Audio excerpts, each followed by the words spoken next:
Hello there and welcome to Dr. Teach Me to Parent.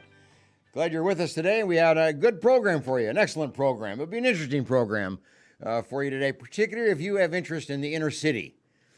Either you know people living in the inner city, you drive through the inner city, you always wonder about how people live in the inner city, some of the benefits of living in the city, some of the risks of living in the inner city. Well, listen today as we pick up the topic on living in the inner city, what it's like, and what it's like to bring people around and improve their status, even though they live in the inner city itself. Dr. Randy White is our guest today, and he's going to bring us to a good discussion on the inner city. Randy has lived in the inner city, raised his children in the inner city. Kids have gone to school in the inner city. You've been in the inner city for 27 years. You know the inner city pretty well. And you've developed a program over the years now known as the Center for Community Transformation, right? Right. And that's a program to help transform the inner city in a lot of different ways. We're going to talk about how that's done. Sure. But you've had a great impact upon the inner city of Fresno. Thank you. But it's gone beyond Fresno. There are many that have come here to train and have taken to other cities, haven't they? That's right. And some of the programs and some of your concepts that you've introduced. So you can tell us a little bit about that, as well as we pick up our conversation today. Absolutely. But two things before we start. I do want to bring up my attention to you, the online course we have for parenting based on the book, Dr. Teach Me to Parent. And if you need to take a parenting class because the court has ordered it, or you would like to take a parenting class just because it's improved your parenting skills, here's an online course you can take over time, over a year's time. It's divided into sections. You can take a section a week or a section a month and just improve your parenting skills. So on the document there in front of you is the place where you can access this course. It's associated with the Fresno Pacific University. And that's the name of the course and the number that you access. So if you have interest in that, pick it up, and I would very much appreciate you picking up the course and improving your parenting skills there. And the other thing before we start, I'm going to put in perspective the little quote that we have every time. And here's the quote for the day, and I'll just introduce the topic today for you. It is easier to know people in general than one person in particular. And that's a profound statement, really, when you think of it, is that it's easier for us just to kind of know groups and people and see them come and go in our neighborhood and out of our lives. But to focus on one person and to know that person, to get to know that person, particularly if that person is different from you by color or by racial background or religious background or whatever it might be, it's hard to understand a particular person. And it takes time and effort. And I think our topic today is going to pick this topic up in terms of how you focus in on a family or a person, a part of the community, kind of narrow it in, and some of the skills that you use to do that, and some of the, obviously, what comes out of it, the benefits that come out of that. So, Randy, let me just kind of ask you, as you kind of introduce yourself a little bit, you wrote two books.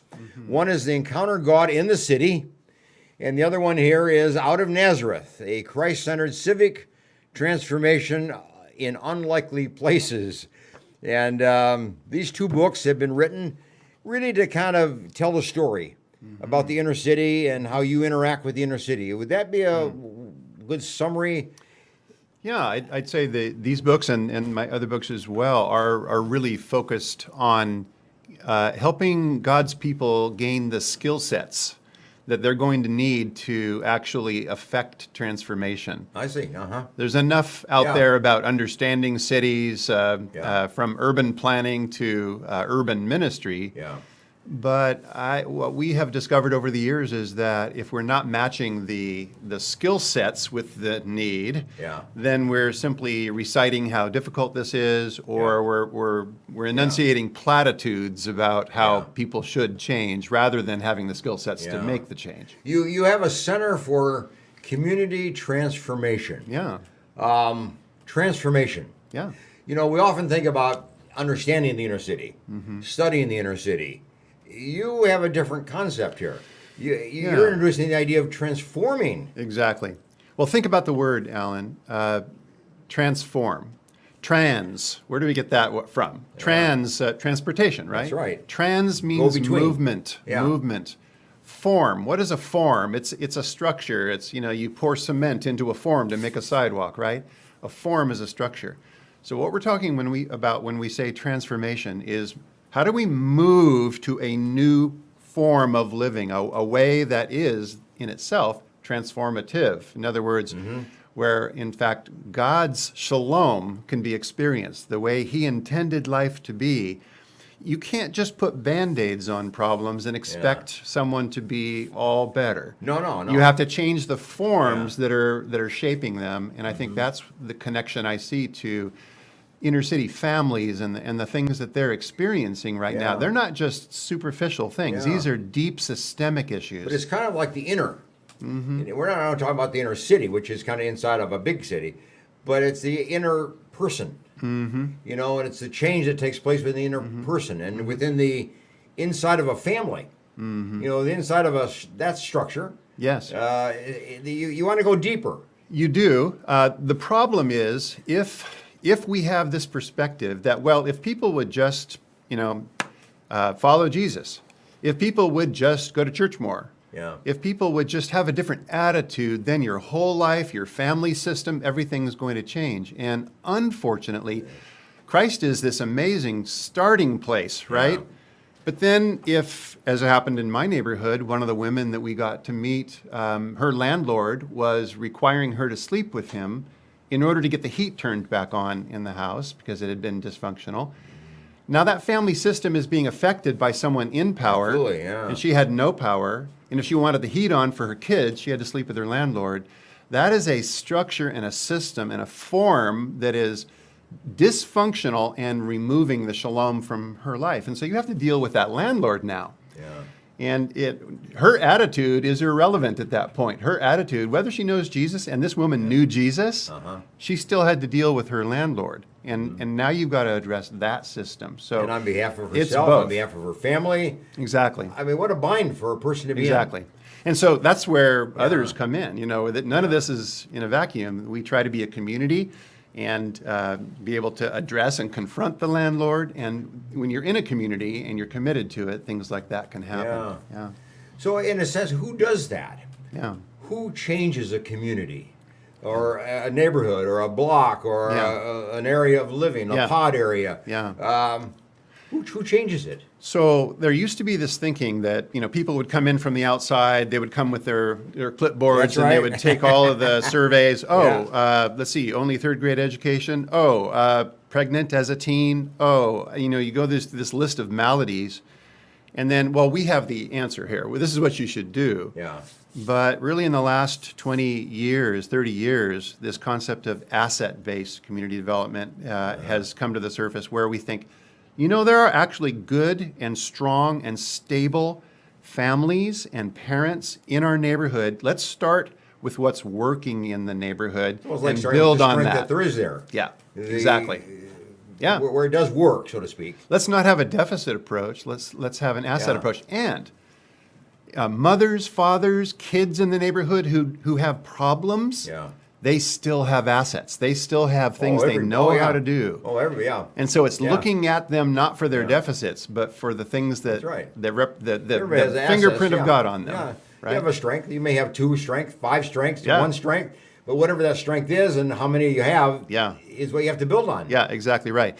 And so that's what my organization, the Fresno Pacific Center for Community Transformation, does. We have now designed skill sets and programs and certifications that give people the tools they need to see transformation in their own lives and in the lives of their neighborhoods now. And basically they fall into 2 areas, economic tools and social tools. And we involve people of goodwill and good faith in projects that catalyze transformation. We engage in joint projects that might be too large or complex for any one organization to pull off on their own. And we work collaboratively to see this transformation happen. Recently, I have an idea, I live in the inner city, and I have an idea.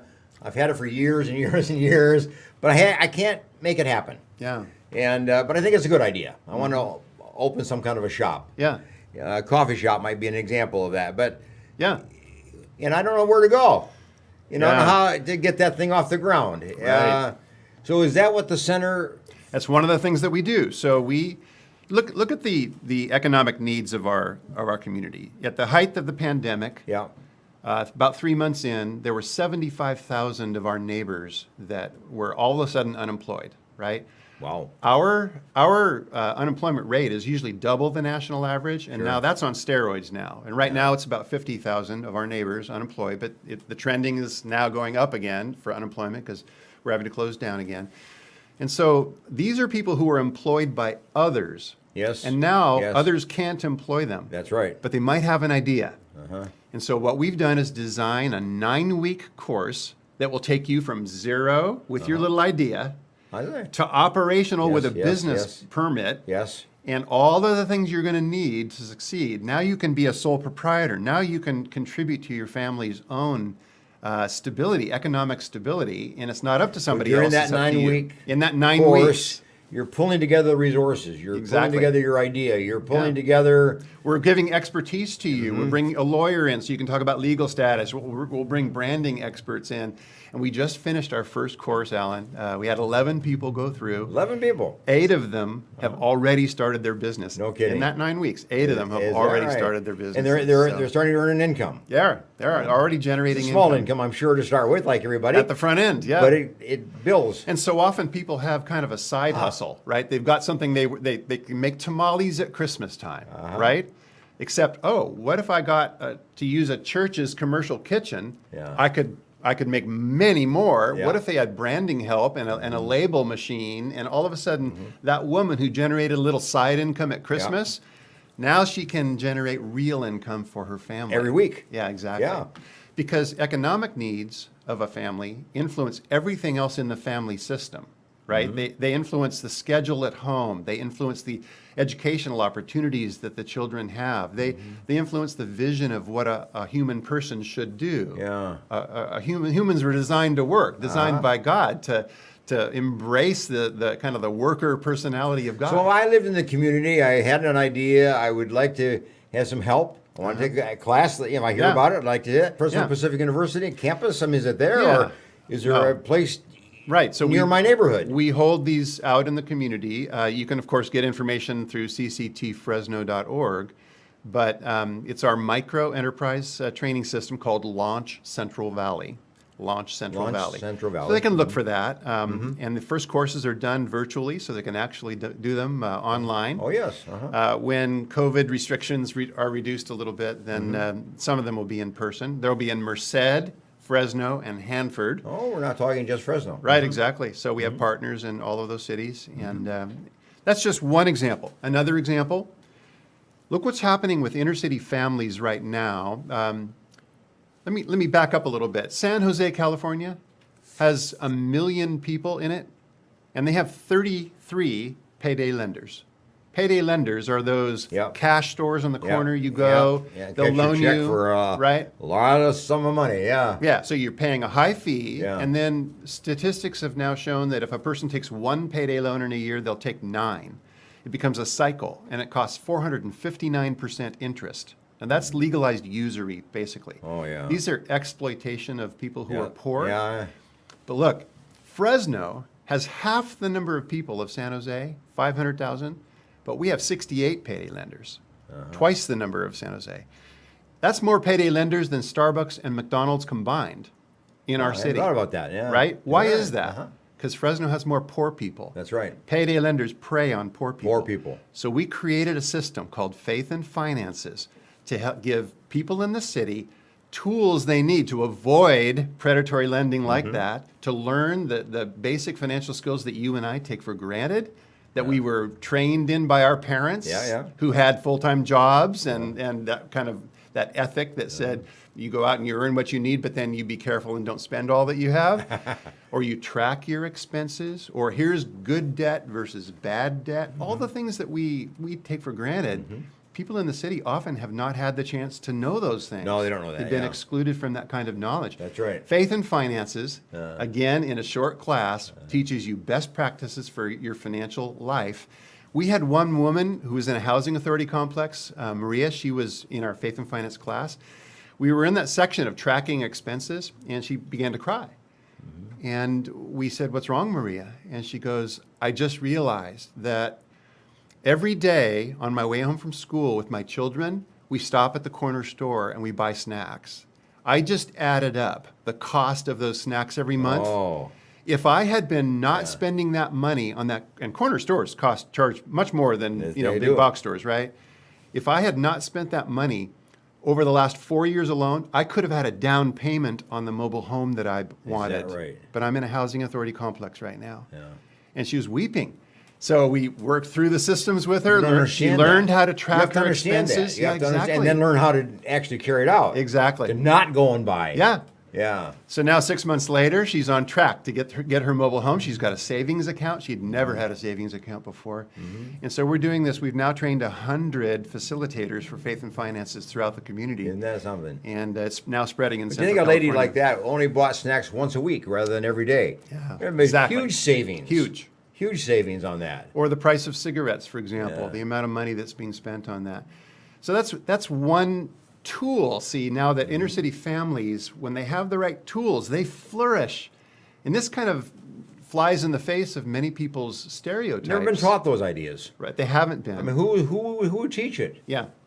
Well, and, you know, sometimes they're only provided to the better school systems, There for you are. example. You don't learn it if you're in a school that's just struggling with the basics. I mean, right now, think about what our students in Fresno are experiencing. Only 36%, I think, of third graders are reading on par by the end of third grade. And there's a that direct all, huh? relationship between your ability to read on par at third grade and your likelihood to go to prison. So the dilemma for the teacher is, Yeah. do you teach life skills, Right.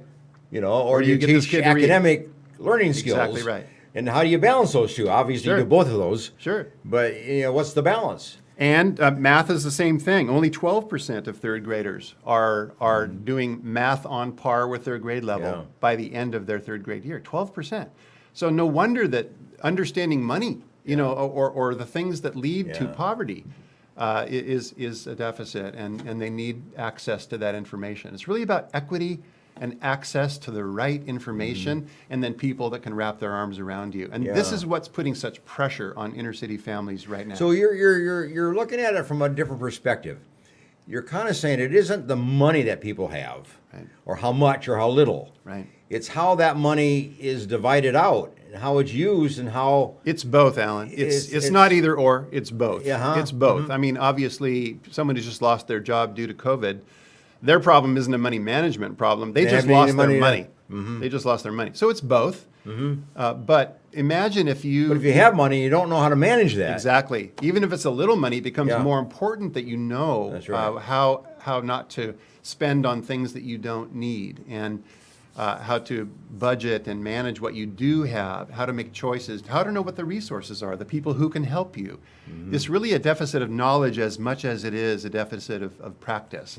And so this is one of the things that we try to do. Are the schools in the inner city, though, including this idea in their curriculum? Or is Well- it just a teacher out there that kind of Yeah. has, oh, I need to help the kid with this area and that area, and it becomes a more of a teacher-driven I think topic or issue? it's hard to generalize about schools because they're all so different. You do have some schools that do financial education curricula.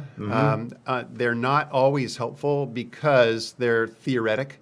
They're Wow. with high school kids who haven't yet had their first job and aren't actually managing a budget quite yet. And studies, so we've done studies that show those kinds of curriculums aren't that effective in terms of changing behavior. They're good information, but they're not effective in terms of changing behavior. The course that we do is actually designed for people who are low and moderate income residents because their issues are different than what you'll get from a bank or from some of the more accepted. Yeah. This faith, and plus faith and finances, this is all about God wanting to make all things new in your life. And so the relationship between your money and your beliefs Yeah. and the scriptures that can inform the wise use of money. There's such an important relationship between those things. It's, I think, what sets apart what the Center for Community Transformation does from just some sort of social work kind of work in that this is the heart of the gospel. God wants to make all things new. Your educational life, your social life, your economic life. And we're not talking about God wants to make you rich type stuff. We're talking about God cares about those things that influence the core of you and your family and your children. And there are best practices in all of these areas that we want to help with. You're working primarily with mothers, I assume? Not primarily, no. We really get the full spectrum. We've had men and women in our financial literacy classes, men and women in our micro enterprise classes. 52% of the social enterprise awards that we give have been to women, and 48 to women of color. And so we're excited to work with. Yeah, exactly. Yeah, very much so. And so the idea for us is to address not just the symptoms of the pressure points in the life of the family, but the root causes. And those are often not located in the family themselves. They're external pressures on families in the city. I mean, the fact is, every family is under pressure. Every family right now in the country is under pressure. Is that pressure, though, creating a breakdown? Obviously, a further breakdown. Absolutely. Is it adding another layer of bricks to the pile? It is, and let me share how. You as a psychologist understand that every family is under pressure from COVID, from the political situation we're in, from the fires we've had, from the year 2020. How are people characterizing the year 2020? Every family feels that, and yet families that have privilege and some means, they've got props in their life to hold them up and hold them together. Get through a crisis. Right. Yeah, you can make it through a crisis. You know the suicide hotline number. You know that there are people there to help you. You've got a full-time job that's still stable, and even though you see the world falling apart around you and your greatest problem is you can't find toilet paper at the store, the rest of the props in your life are holding you together. But so many of the families that we work with don't have those props. They don't have those props at all. And so all the pressures, they feel those too, but they feel heavier because they don't have those privileges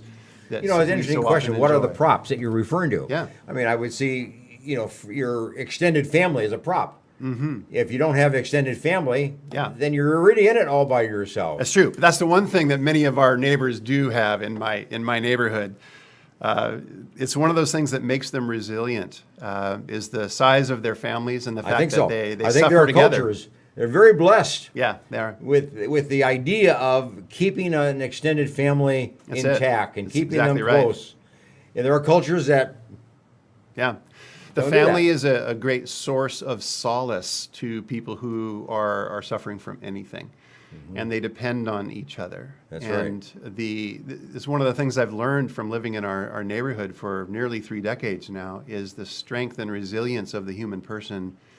We really are made in the image of God, Allan. God's fingerprints are all over us, and it doesn't take much to kind of peel back the layers and see that sense of the presence of God in a person's life, we always thought about the pillar of a community being the church. We always thought the pillar was the school. Was your neighbor, your next door neighbor, who you could depend on or rely on or go to if you needed help. Yeah. I mean, there are many different these kind of pillars. Are they still there? People still relying on the church? People relying on the schools? Yeah. I think the pillars... Neighbors are supporting each other, are we? Yeah. Or is there aloneness out there that people are fighting these battles all alone? Well, we have certainly lost, the culture has lost trust in institutions, for sure. And you see, next generation, Gen X, Gen Y, Gen Z, Gen I, they're calling the next one now for internet. You see a crumbling of the sense of trust for institutions, including the church, including our education systems, which are just layering debt on students that they can't pay off for decades in some cases. And so, yes, there's a crumbling of some of the pillars. Some of that comes from excessive individualism as well. If you withdraw into yourself. Yeah, I've got my own iPad in front of me. That's right. I don't need right? Anybody else? Yeah. And the problem is that you can't sustain that over the long haul. We really do need the community to be the ultimate pillar. And that's the very thing we've lost, partly through class divide, upper class, lower class, they don't know each other, they don't live near each other anymore. That's right. I'm living in a house that's 120 years old. It was owned by the manager of the Sperry flower plant down by the water tower in the heart of the city, right? And he lived next to some of the workers in the plant. That's the way neighborhoods used to be. That's how rich it and worked, poor yeah. living together Yeah. and understanding Work each together, other, build a relationship. That's right. And it benefited everybody, but we've now separated, so we don't Yeah, you went know to each church other. together. Yeah. You all went to the same church. Exactly you all right. went to the Oh, yeah. same school together. Your kids. Exactly right. You had my own church in the heart of the city, still there in the heart of the city, and you had the power brokers of the city. The pastor, in fact, chased the mayor out of the city for corruption at one point. So you had the power brokers, but you also had the plant workers in that same church working and worshiping together. But we don't know each other anymore. We don't know the strengths of each other. Not just being together, it's kind of getting into that interpersonal connection. Yeah, exactly. It's connecting with each other. It destroys stereotypes. And so back to your quote, it's easier to know people in general than it is to know people in particular. Our problem is we've lost that ability to know people in particular. It takes time. Yeah. It takes a little effort. So do you know somebody who's different than you? You asked that question. Sure. Who's different than you? In my neighborhood, Yeah. you have to know people who are Everybody's different than you. Yeah. Exactly. Yeah. And I can say yes to that. I know people who are different from me. Yeah, exactly. Yes, I can say that. It's harder, but it's also harder to have stereotypes once you get to know the people next door to you. That's so right. I live near people that I know have a gang background, but I know more about them than their gang background. Yeah. I know the way they parent, for example. And one of my neighbors has much more patience with his children than I ever had with mine. But I also know he had a gang background. It's like, how do those two things go together, right? Well, suddenly he's a more of a real person to me. He's not a caricature or a stereotype anymore of a gangbanger, right? Yeah. Oh, he's a dad, and he's a patient dad. Now, Hey, let's take a break here for a minute. Yeah. When we come back, I want to ask you a question. You stated earlier that there's kind of a social breakdown in the community. Human trafficking, I'm sure, is there. The gang system, is there. You have the homelessness issue. Yeah. I mean, there are many social exactly. breakdowns, if you want to call it, or areas of breakdown. And I assume you connect in that area of the community. It's a very big, important part of a community, an inner city. Exactly. So I'd like to hear you kind of comment about that as we come back. So get a cup of coffee and we'll see you in a few minutes.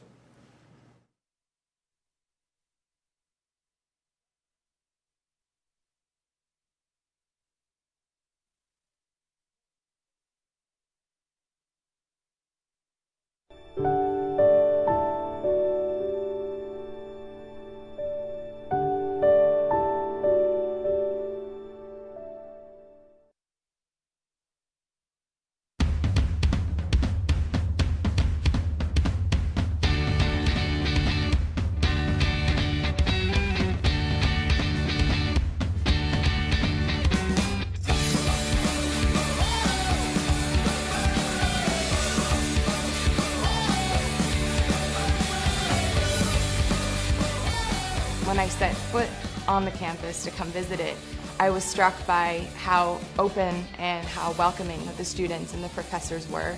Coming to Gordon was like coming home. I think intentional community is what Jesus modeled with his disciples, and Gordon has really fostered a good place for intentional community to happen. Gordon is a place where you can meet people from all over the world and hear their stories. I meet a lot of different people who are shaping who I am today. Gordon seeks to graduate men and women of character and of leadership, and the world is the place where Gordon students belong. Choosing to go to Gordon was, I think, one of the best decisions I've made in my life. I expect to be changed.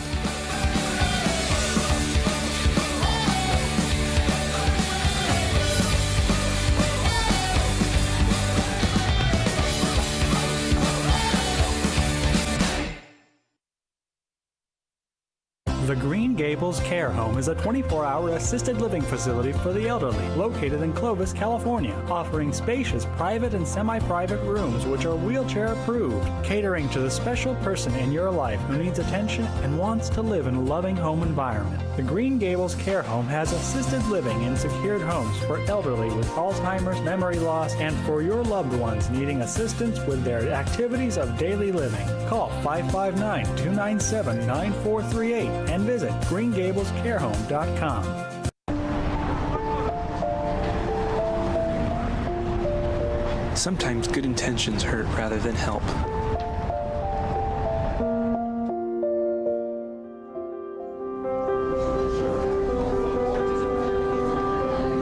For just $1.76 per meal, the Fresno Rescue Mission offers more than food. We offer hope.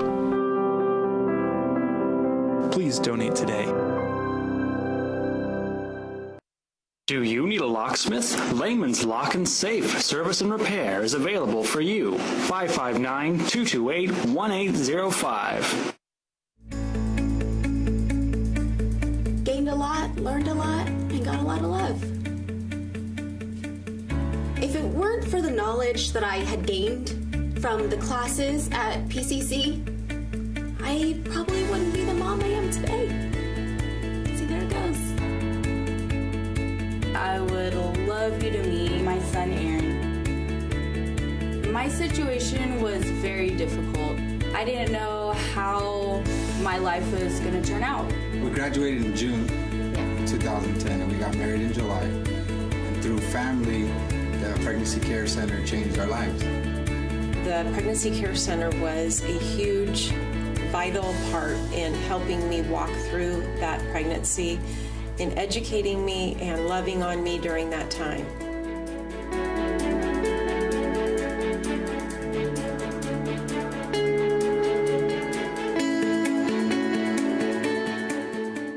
Choosing a Medicare plan can be difficult and frustrating. Susan Hatch can guide you through the Medicare maze and help find the right plan for you. Susan helps people understand the confusing and drastic changes that occur every year in Medicare. Susan will only recommend plans that will protect your assets and allow you to continue to see your personal doctor. As a 100% independent agent, Susan is not controlled by any particular insurance company to steer a person onto any one particular plan. Susan was awarded the #1 Medicare supplement agent in California. Look for Susan's Medicare question and answers every Monday in the Fresno Bee. Call Susan at 559-307-2287 and visit MedicareToday.net.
When you need a dentist who has a passion for superior aesthetics and comfort, you need Dr. Christopher Wong with Cedar North Dental. Call 559-432-4948 or visit cedarnorthdental.com.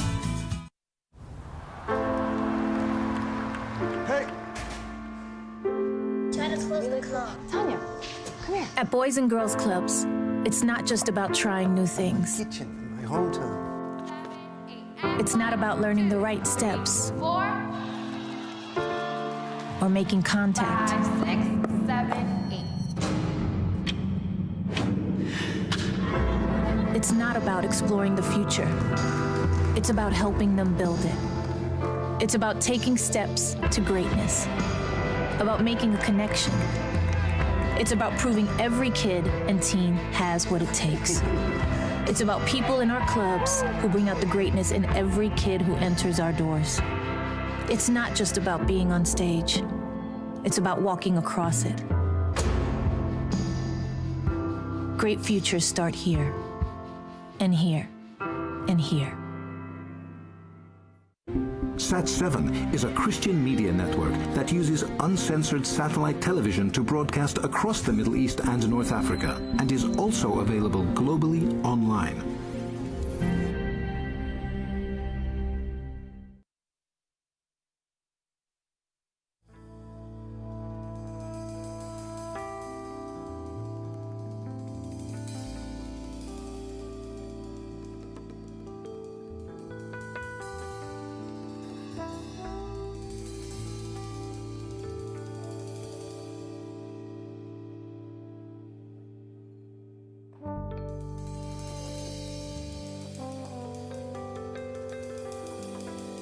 Okay, welcome back. I'm glad you're staying with us this afternoon and this morning and whatever it is in your timing. But talking with Dr. Randy White, Center for Community Transformation, located on the campus of Fresno Pacific University. And the Center for Transformation is a center that really focuses upon the inner city of a community and transforms it or works to transform it in a small bit and piece, one at a time. That's right. It's got to be an encouraging word, but it's got to be a discouraging word at the same time. Well, you get to see the change, but it is often in increments. Yeah, small increments. But it's much more exciting when you understand that if you're not the only one leaning in, yeah, you're part of a larger process. Fresno is a community that's really been blessed with people who care about their community. It's one of the strengths of our community. So we're not the only piece. We are there part was of a time, a larger and maybe piece. this is still going on, where a lot of the people moved into the inner city for the purpose of serving the inner city and strengthening it and rebuilding it. Yeah. Yeah, there was a movement really inspired by Dr. John Perkins, who, African-American leader across the country, really the father of Christian community development, who inspired many of us to intentionally move to a neighborhood that had been marginalized, that was high crime, high poverty. So 27 years ago, my family and I made that move to the heart of a Fresno neighborhood that had the highest level of poverty and crime at the time. And then we planted something called the Pink House, which is an urban ministry training center. And the Pink House, students would live there for a year, and then when they graduate, they would often move more deeply into the neighborhood. And that created a movement. And so now in my neighborhood, there are probably 30 or 40 folks who have made that move. They live on every block. And they're getting to know families and the pressure points on their lives. Families and meet some needs. Exactly. And that's one way of transforming an inner city, isn't it? Sure. It's one person, one family at a time.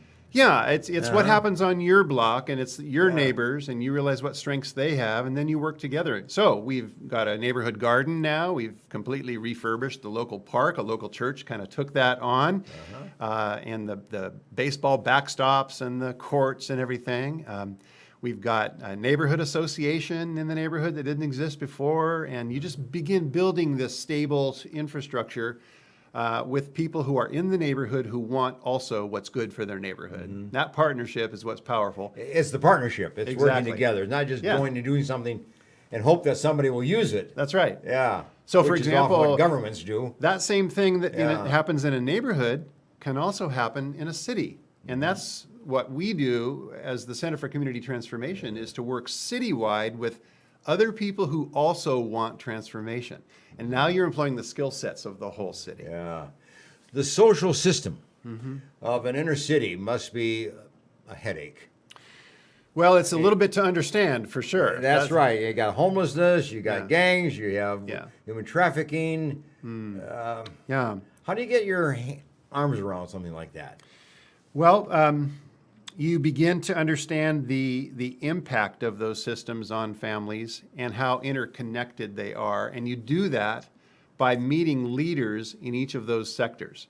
So imagine, Allan, a pizza, right? Okay. And on that pizza, let's divide it into 3 sections, right? We've got 3 sections of this pizza. And in one section, you've got the public systems of the city. These are public schools or, law enforcement or government. Another section, you've got the private institutions of the city. You've got media, you've got business, et cetera, private schools. And then in the bottom section, you've got a lot of the social systems of the city, that are faith organizations, churches, synagogues, mosques. You've got nonprofit agencies, right? Public, private, nonprofit. What if, instead of always talking about the church gathered, we talked about the church scattered and representatives inside all of those institutions who knew that God wanted what was best for the city. He wanted the shalom of the city. And what if that church scattered was asking the question, what could I do today as a law enforcement officer to bring shalom to this neighborhood? What could I do today as a journalist who, instead of always showing the bad things about this neighborhood, I showed some of the really good and strong things about the neighborhood? And what if I'm a mayor who believes that God loves our city? What could I do to embody that and make sure that everybody's benefiting from things that are available in our city? It's a different way of thinking, but it's uniting those systems so that they work as they were intended to work on behalf of people. It's getting people the message that I can do something. Yeah.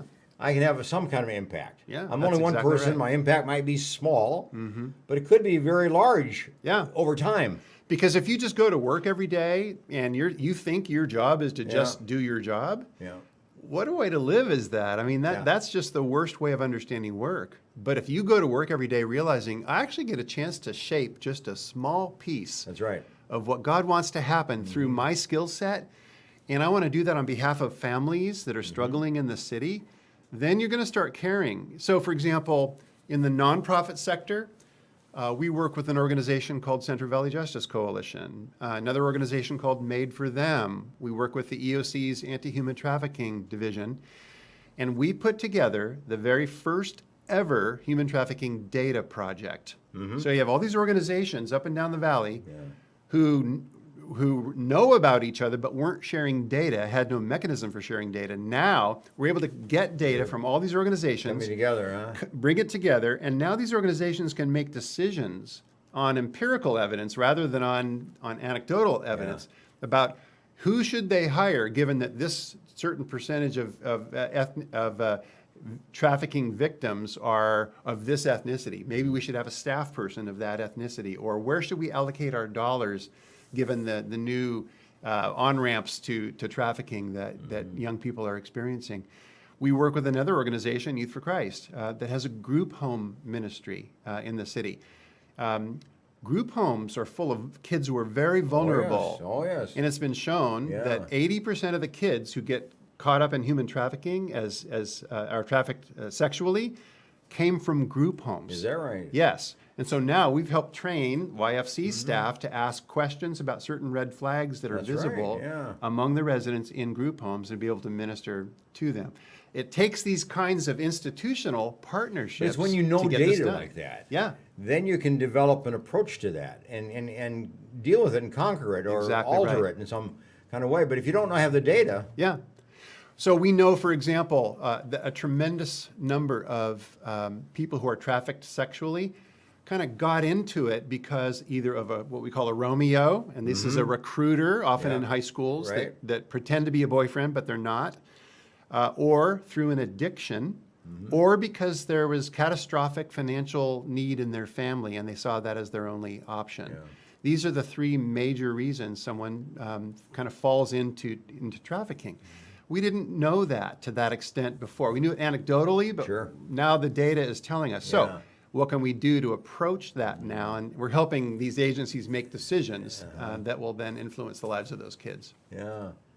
So when you start working together, I mean, that's really what the strength of a community. That's right. Is when communities have all kinds of organizations. Everybody has their own little nonprofit or their own idea and so on, but they're just scattered. Yeah. It's bringing that together and then orchestrating it to attack some kind of a problem of that community. Exactly right. And because my organization is anchored at Fresno Pacific University, we understand that universities are there to serve their communities, right? Our universities are there to send qualified, capable people to go serve in places that they're needed and that they need a skill set to do it.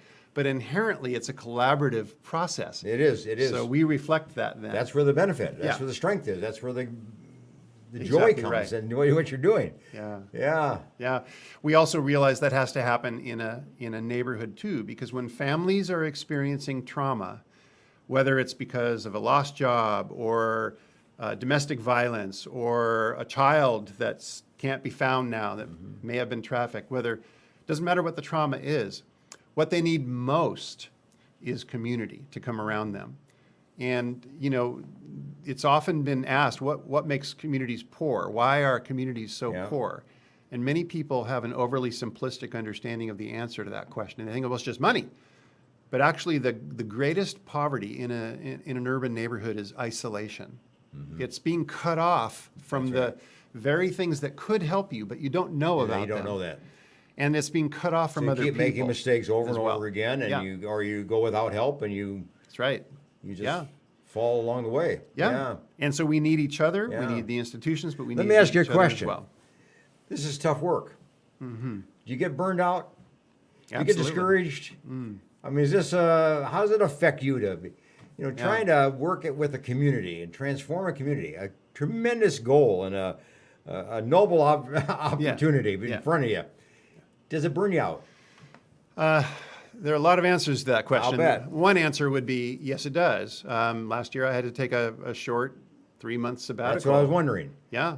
I just got to a point where I hit a wall and it was all just too complex and I had to take a breather and it was... And often it isn't a long break. You just need that little break. Right.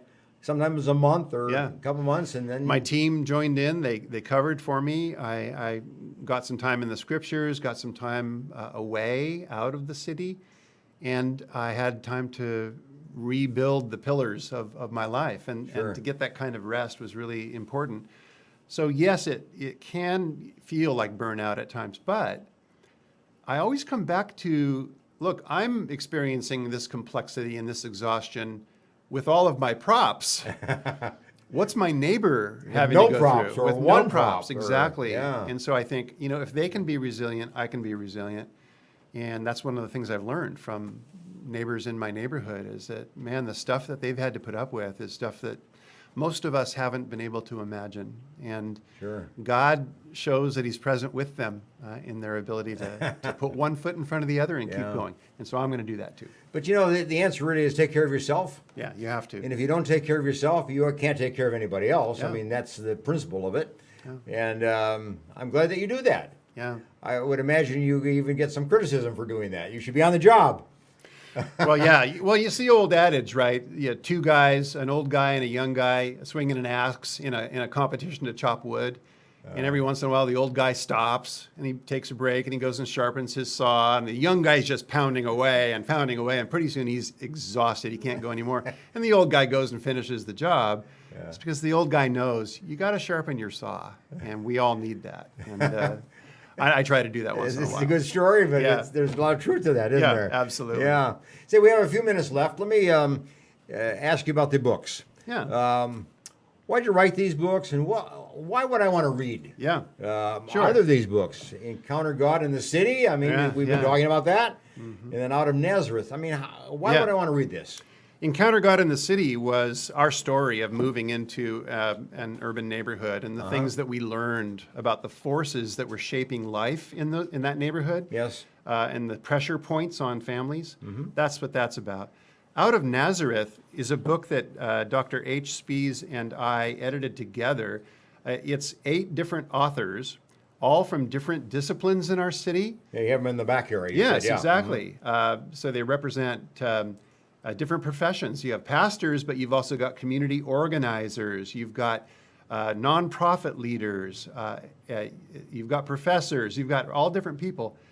And their objective was to say, if we're going to see transformation in our city, these are the practices that we can do together.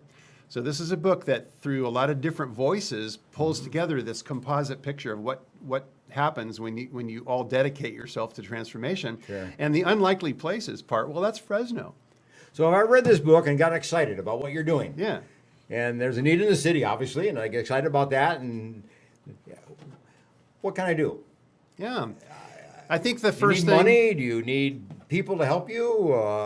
Sure. How can somebody tie in with you? Right, Help absolutely. Be part of your system. Well, I would say if you are somebody in the financial sector, somebody who understands how money works, if you're somebody in business, we need business coaches to come alongside some of the new business owners that we're helping to create for financial stability in their life. If you know how money works, and you can be a coach to somebody going through a financial literacy class, or you'd like to learn how to lead those classes called Faith and Finances, that's an option as well. If you're somebody who cares about some of the social issues of the city, like human trafficking, for example, or like educational attainment, we have approaches to all of those things as well. If you're a data person, we've got room for you to help us with understanding and expressing data. So the point is, who are you? And what is your skill set? And how would you like to employ your skill set in seeking the peace of the city? Because that's really the call that we have, right? In Jeremiah 29, 4-7, God said, "Seek the peace of the city to which I've sent you into exile. For if you seek its peace, you'll find your own peace." He said to pray for the city, because in its peace, you'll find your peace. And I think that's what we've discovered, Allan, is that our own peace, the sense of peace and security and stability and shalom in our life, that's that word. Our own peace is wrapped up in leaning into the peace of our city. And I think as people do that, they're going to find their own lives enriched. And I think families will be repaired as a result. Children will grow up and thrive like they're supposed to thrive, because that's God's original vision. Now, you have a grant from the Lilly Foundation. We do. To provide the financial base for what you're doing. Well, this is the amazing thing. Lilly, the largest philanthropic organization that still gives to faith organizations in the city, gets 800 requests a year for their big grant. They award 92, and we were one of those 92. And it's $1 million for the next 5 years to make everything we do basically free. So if you want to learn how to be a faith and finance certified trainer, it used to cost multiple hundreds of dollars, free. If you want to learn how to start your own business, it's going to be free.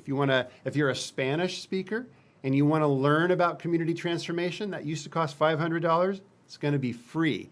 And these are going to be free for the next 5 years. So can you imagine in the Central Valley, 300 new people trained to lead faith and finance classes, 300 people learning how to start their own business? Project that into the future. Absolutely. Absolutely. That's powerful. Think of the families that'll be influenced by just one trainer. Now think of 300 trainers who's able to do this in communities all up and down the valley.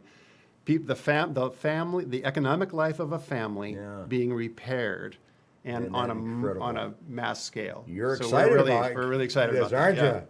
Do you still money? You still need money besides this? I mean, yeah, of course the grant carrying you. The grant only goes to expand our work. It doesn't pay for a lot of our core costs. So we are a nonprofit anchored at the university. We have to raise all of our own support. If somebody's interested in your work, they could very much so send you $100 every once in a while. They could, and it You'd was like greatly that, help. right? Yes, absolutely. Okay, well, Thank there's you. your opportunity. Thank you very much. And I encourage you to do that. Now, before we end today, let me come back to another quote for you and put this in perspective, and you may just want to make one comment.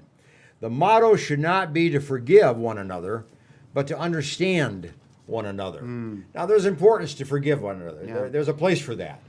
But there's a larger place to understand one another. When you understand, you can forgive.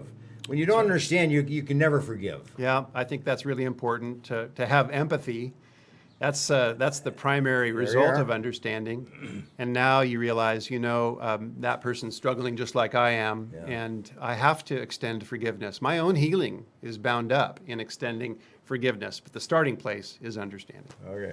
Well, thank you, Dr. Randy White, Center for Community Transformation, Fresno Pacific University. If you want to connect with Randy in any way, his website is right there on the screen in front of you. And you can contact him through that, and or call him at how 559 453-2367. Say that one more time. So it's clear. 559-453-2367. Okay. Thank you, Allan. It's been Good. a pleasure. Thanks for today, and we'll see you next week. Bye for now.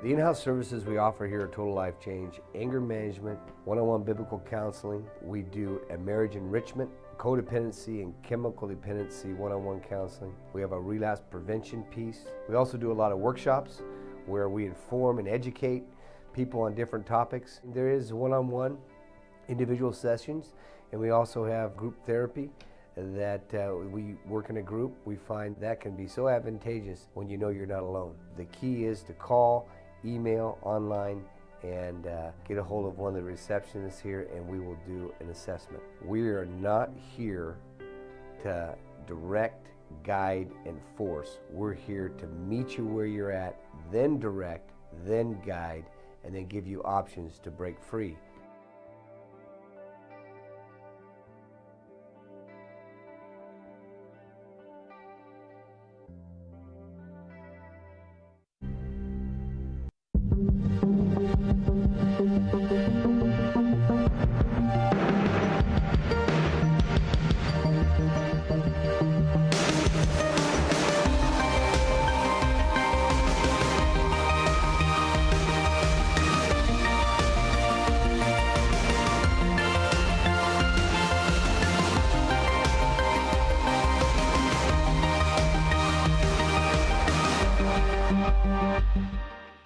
Central Valley.